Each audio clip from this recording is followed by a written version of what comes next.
ये कलयुग का वो दौर है जहाँ आए दिन हर गली मोहल्लों में वारदात पनपता है और एक दिन दे दिया जाता है घिनौने जुर्म को अंजाम। दो प्रेमी जो आपस में जीने मरने की कसमें खाकर एक दिन शादी के बंधन में बंध जाते हैं। जीवन हंसी खुशी बीत रहा था, फिर अचानक ऐसा क्या हुआ, ऐसी कौन सी बात हो गई जिसने पति को जानवर बनने पर मजबूर कर दिया और फिर वारदात करने से लेकर उसे छुपाने तक तैयार कर दिया एक ऐसा मास्टर प्लान कि जिसकी वजह से क्राइम ब्रांच के पसीने छूट गए अपराधी को पकड़ने में। एक बार फिर से एक कलयुगी इंसान ने विश्वास और रिश्तों की अहमियत को तार तार करते हुए अपने घिनौने जुर्म को अंजाम देने में कामयाब रहा। इस मर्डर मिस्ट्री की शुरुआत एक लड़का और एक लड़की के बेपनाह मोहब्बत से शुरू होकर लड़की के 70 टुकड़ों की कटी लाश पर जाकर खत्म होती है।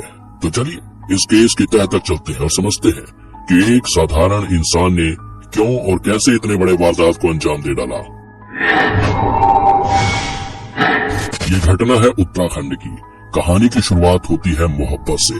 तारीख 3 मार्च 1992, जब राजेश गुलाटी ने अनुपमा गुलाटी से अपने प्यार का इजहार किया।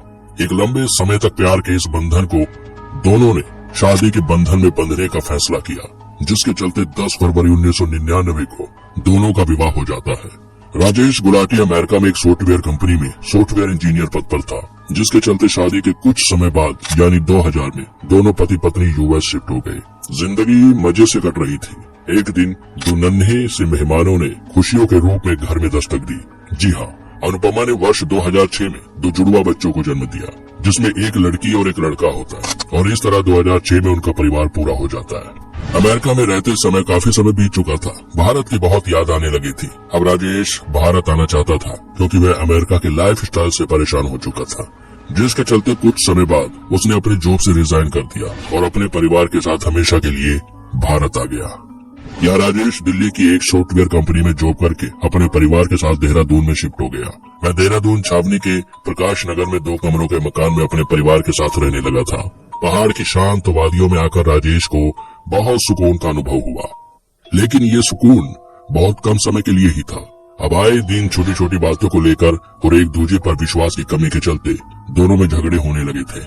देखते ही देखते घर में कलेश अपने पैर पसार चुका था, जिसके कारण उनके रिश्ते अब पहले जैसे नहीं थे। दोनों के बीच मनमुटाव और रिश्तों में खटास आ चुका था। दोनों के बीच लड़ाई झगड़े का ये माहौल लगभग 2 सालों तक चलता रहा। दोनों के बीच प्यार खत्म हो चुका था और अब उनका रिश्ता भी खत्म होने की कगार पर था। साल 2010, तारीख 17 अक्टूबर, अचानक अनुपमा गुलाटी देहरादून से लापता हो गई। अनुपमा गुलाटी के लापता होने पर राजेश को जरा भी फर्क नहीं पड़ा। इस बात का अंदाजा इस बात से लगाया जा सकता है कि उसने अपनी पत्नी को ना तो ढूंढने की कोशिश की, न ही अपने नजदीकी पुलिस थाने में गुमशुदगी की रिपोर्ट दर्ज कराई। उन दिनों उनके दोनों बच्चे 4 साल के हो चुके थे और अपनी माँ को ना पाकर वह दोनों बच्चे रोने लगे थे, बेचैन थे। बच्चे हमेशा पिता से सवाल करते कि माँ कहाँ गई है, कब आएगी। राजेश हर बार वही एक जवाब देता है, तुम्हारी माँ नाना नानी के यहाँ दिल्ली गई है और वह कुछ समय बाद वापस लौट आएंगी। लेकिन इस बात के पीछे की सच्चाई कुछ और ही थी, क्योंकि अनुपमा ना तो दिल्ली गई थी, ना ही कभी लौटकर आने वाली थी। दूसरी तरफ अनुपमा के माँ बाप भी अनुपमा को लेकर काफी परेशान रहने लगे। वह जब भी राजेश से पूछते कि अनुपमा कहाँ है, तो राजेश का एक ही जवाब होता, वह घर पर ही है, लेकिन हमारी आपस में बातचीत नहीं हो रही है, वो मुझसे नाराज है। इस तरह हर बार एक ही जवाब सुनकर अनुपमा के माँ बाप भी परेशान हो चुके थे। एक दिन अनुपमा के माँ बाप जब अपनी बेटे से बात करने की जिद करने लगे, तो राजेश ने साफ साफ कह दिया कि कुछ दिनों पहले हम दोनों के बीच झगड़ा हुआ था और अनुपमा कहाँ गई मुझे कुछ नहीं पता, और जब उसका गुस्सा शांत हो जाएगा वह घर आ जाएगी, तब आप दोनों उससे बात कर लेना। इससे पहले कि वो कुछ और सवाल करते, राजेश ने फोन रख दिया। इधर राजेश की यह बात सुनकर अनुपमा के माँ बाप भी थोड़े निश्चिंत हो गए। उन्हें लगा कि पति पत्नी के बीच ऐसे झगड़े होते ही रहते हैं और अनुपमा अपने करीबी दोस्त या रिश्तेदार के यहाँ गई होगी और गुस्सा शांत होने के बाद वापस आ जाएगी। लेकिन मामला कुछ और ही था। अनुपमा के माँ बाप की यह उम्मीद जल्दी ही टूटने वाली थी, क्योंकि 1.5 महीने बीत चुके थे, लेकिन अनुपमा की कोई खबर नहीं मिल पाई थी। अब सब्र का बांध टूट चुका था। अनुपमा के भाई सुजान कुमार प्रधान से यह बात बर्दाश्त नहीं हुई, जिसके चलते वह माँ बाप को लेकर राजेश के घर पहुंचा और राजेश घर पर ही था। सवाल एक भारी लहजे में किया, मेरी बहन अनुपमा कहाँ है? लेकिन राजेश का भी वही जवाब था कि मुझे भी नहीं पता कि वो कहाँ चली गई है। बेटी तो गायब हुए 57 दिन बीत चुके थे। अनुपमा के परिवार वालों की चिंता बढ़ती जा रही थी। वो समझ गए थे कि कुछ तो गड़बड़ है। इतना सोचते हुए वह अपनी बहन को ढूंढने के लिए घर के अंदर जाने की कोशिश करने लगा। तभी राजेश उसे अंदर जाने से रोकने लगता है। राजेश की इस हरकत को देखकर अब सुजान को और भी ज्यादा शक होने लगा कि जरूर अनुपमा को गायब करने में राजेश का ही हाथ है। अब सुजान के मन में हजारों सवाल थे, लेकिन राजेश के पास उनमें से एक भी सवाल का जवाब नहीं था। सुजान माहौल को समझते हुए तुरंत वहां के नजदीकी छावनी के थाने में अपनी बहन के लापता होने की रिपोर्ट दर्ज कराने निकल गया। FIR होने के बाद पुलिस अपनी टीम लेकर अनुपमा के लापता होने वाले केस के सबसे डाउटफुल शख्स राजेश के घर पहुंची। अब तक पुलिस को भी यही लग रहा था कि शायद अनुपमा को राजेश ने घर में ही बंद करके रखा होगा, लेकिन पुलिस का यह दावा गलत साबित हुआ, क्योंकि राजेश के 2 कमरे वाले घर की तलाशी लेने के बाद पुलिस के हाथ कुछ भी नहीं लगा। अब पुलिस के सामने भी एक ही सवाल था कि आखिर अनुपमा गई तो गई कहाँ? क्या सच में अनुपमा के गायब होने के कारण पति पत्नी के बीच का झगड़ा है या मामला कुछ और है? इन सब सवालों के बीच परेशान पुलिस वालों को राजेश के घर से एक ऐसी चीज दिखी जो कि इस केस में नया मोड़ लेने वाला था। दरअसल राजेश के घर के कोने में बिल्कुल नया एक डीप फ्रीजर रखा था। पुलिस डीप फ्रीजर को देखकर ये सोचने पर मजबूर हो गई कि आखिर राजेश को डीप फ्रीजर की जरूरत क्यों पड़ी, क्योंकि अक्सर इतने बड़े डीप फ्रीजर का इस्तेमाल दुकानों में किया जाता है। मामले की तह तक जाने के लिए पुलिस ने डीप फ्रीजर का दरवाजा उठाया तो पुलिस वालों ने जो देखा वह देखकर उन्हें अपनी आंखों पर भरोसा नहीं हुआ, क्योंकि डीप फ्रीजर के अंदर ढेर सारी खाली पॉलीथीन में कुछ रखा हुआ था जो जमकर बिल्कुल पत्थर के जैसा हो चुका था। पुलिस ऑफिसर ने कांस्टेबल को पॉलीथीन खोलने का ऑर्डर दिया। कांस्टेबल ने उन सारी थैलियों को बाहर निकाला और जब एक थैली खोला गया तो उनमें इंसानी मांस की कटी हुई लाश को देखकर पुलिस और परिवार वालों के पैरों तले जमीन खिसक गई। इसके बाद डीप फ्रीजर में पड़े बाकी की पॉलीथीन थैलियों को खोला गया तो सब में इंसानी मांस के टुकड़े निकले जो जमकर पत्थर हो गए थे। इस घटना को देखकर पुलिस वाले खुद हैरान और परेशान थे। पूरे इंसान को 70 टुकड़ों में काट कर अलग अलग पॉलीथीन में भरा गया था। पुलिस इस हत्याकांड को देखकर काफी चौंक गई थी। वहां पड़े लाश के टुकड़ों को पुलिस ने अपने कब्जे में लिया और जरूरी सबूतों को इकट्ठा किया। अब तक पुलिस वालों के साथ साथ सुजान को भी समझने में बिल्कुल देर नहीं लगी कि यह मांस के टुकड़े किसके हैं। तुरंत राजेश गुलाटी को हिरासत में लिया गया और थाने में पूछताछ के लिए लाया गया। अब राजेश गुलाटी समझ चुका था कि पुलिस के सामने सच उगलने में ही फायदा है, इसलिए पुलिस को भी अपनी शक्ति व टोचर दिखाना नहीं पड़ा। राजेश ने अपनी पत्नी के हत्या की कहानी बताना शुरू किया। राजेश ने पुलिस को बयान देते हुए कहा कि शादी के कुछ साल बाद ही उनके रिश्ते में दरार आना शुरू हो गया था, लेकिन देहरादून के 2 कमरे वाले घर में शिफ्ट होने के बाद उनके रिश्ते और भी ज्यादा खराब हो गए। उसने अमेरिका से नौकरी छोड़कर दिल्ली में नौकरी करने के पीछे भी एक चौंकाने वाला कारण सामने रखा। दरअसल राजेश का कहना था कि अमेरिका में अनुपमा का चक्कर उसके एक दोस्त से चल रहा था। कुछ समय बाद उसके अफेयर के बारे में राजेश को पता चल गया, जिसके बाद राजेश ने फैसला किया कि वह अब अमेरिका में नहीं देहरादून में ही रहेगा।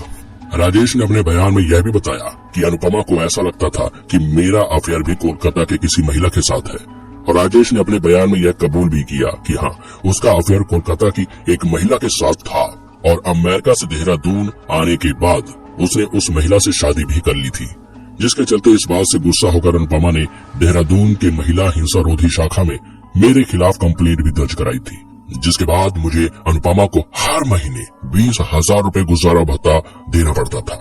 लेकिन 20,000 गुजारा भत्ता लेकर भी अनुपमा की परेशानियां कम नहीं हुई, क्योंकि अब अनुपमा मुझसे और भी ज्यादा गुजारा भत्ता मांगने लगी थी, या यूं कह लो वो इस बात का फायदा उठाने लगी थी। कहीं न कहीं वो मेरा शोषण करने लगी थी। इन तमाम बातों को लेकर हम दोनों के बीच उस दिन हद से ज्यादा झगड़ा शुरू हो गया और धीरे धीरे करके इस झगड़े ने मारपीट का रूप ले लिया। अब मेरे और अनुपमा के बीच का प्यार इस कदर खत्म हो चुका था कि दोनों एक दूसरे को देखना तक नहीं चाहते थे।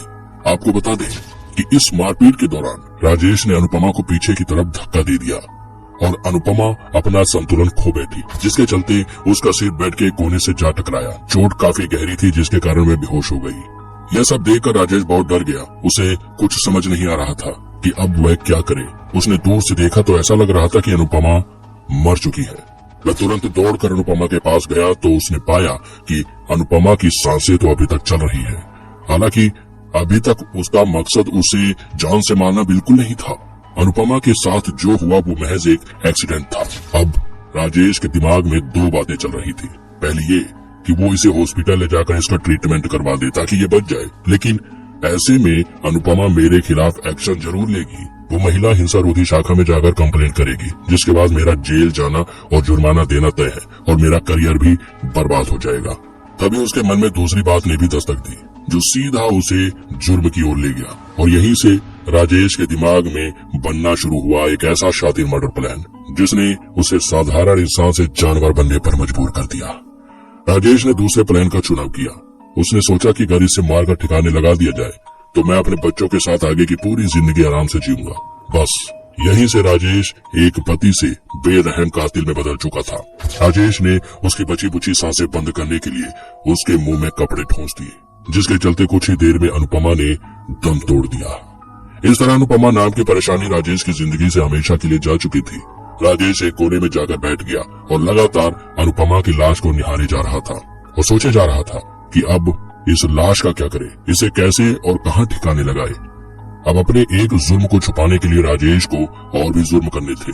राजेश ने पुलिस को अपने बयान में बताया कि पहले मेरा प्लान अनुपमा की डेड बॉडी को मसूरी के जंगलों में फेंकना था, लेकिन इस दौरान अगर उसे कोई देख लेता तो आफत हो जाती, मैं पकड़ा जाता, क्योंकि पूरी डेड बॉडी को ठिकाने लगाना काफी मुश्किल था। जिसके चलते राजेश 2 दिनों तक बस यही सोचता रहा कि बॉडी को किस तरह से ठिकाने लगाया जाए जिससे किसी को पता भी न चले। आखिरकार राजेश ने जो प्लान बनाया उसे अंजाम देने के लिए एक पत्थर का कलेजा होना चाहिए। राजेश ने अनुपमा के शरीर के टुकड़े कर उसे अलग अलग पॉलीथीन में बैग में भरकर एक एक बैग रोज मसूरी के जंगलों में फेंकने का प्लान बनाया। और इस प्लान का आइडिया भी उसे एक हॉलीवुड मूवी देखते हुए आया था। प्लान तैयार हो चुका था, अब बारी थी शरीर के टुकड़े टुकड़े करने की। इसके लिए वह बाजार गया और वहाँ से 3 चीजें खरीदी। पहले पत्थर काटने वाली इलेक्ट्रिक ग्राइंडर, जिससे शरीर के टुकड़े किए जा सके।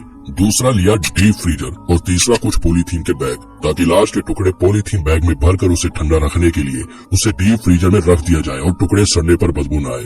वारदात को अंजाम देने के लिए अब राजेश के पास सब सामान आ चुका था। उसे यह जल्दी करना था क्योंकि लाश अब सड़ने लगी थी, उसमें से बदबू आने लगी थी। राजेश ने बिना देरी किए इलेक्ट्रिक ग्राइंडर की मदद से बेरहमी से पत्थर दिल बनकर लाश के 72 टुकड़े कर डाले। फिर उन्हें पॉलीथीन के बैग में पैक कर दिया और उन्हें डीप फ्रीजर में डाल दिया। अगले दिन से राजेश ने एक एक करके उन टुकड़ों को मसूरी के जंगलों में ठिकाने लगाने का काम शुरू कर दिया। मैं रोज अपने बच्चों को भी अपने साथ ले जाता, लेकिन उन मासूमों को क्या पता कि जिस माँ के इंतजार में वो नजरें बिछाए बैठे हैं, उनकी माँ की लाश के टुकड़े उस पॉलीथीन बैग में है। ये काम करते राजेश को अभी 4 दिन हो चुके थे, इसीलिए अभी ज्यादातर टुकड़े डीप फ्रीजर में मौजूद थे। पर इससे पहले कि वो बाकी के टुकड़ों को ठिकाने लगा पाता, उसका भेद पुलिस के सामने खुल गया। बाकी के टुकड़े पुलिस ने अपनी हिरासत में लिए। 2017 में देहरादून के जिला सत्र न्यायालय ने इस घटना को जघन्य अपराध की श्रेणी में रखकर उस हत्यारोपी राजेश को आजीवन कारावास की सजा सुनाई थी और 15 लाख का आर्थिक दंड भी लगाया था। वहीं जब मामला नैनीताल हाईकोर्ट में पहुंचा, तभी राजेश गुलाटी को जमानत नहीं मिली। तो दोस्तों, ये था कलयुग में रिश्तों को तार तार करने वाला एक और आपराधिक मामला। बाकी आपको इस केस के बारे में क्या कहना है, कमेंट में जरूर बताएं। जानकार रहिए और सुरक्षित रहिए। जय हिंद।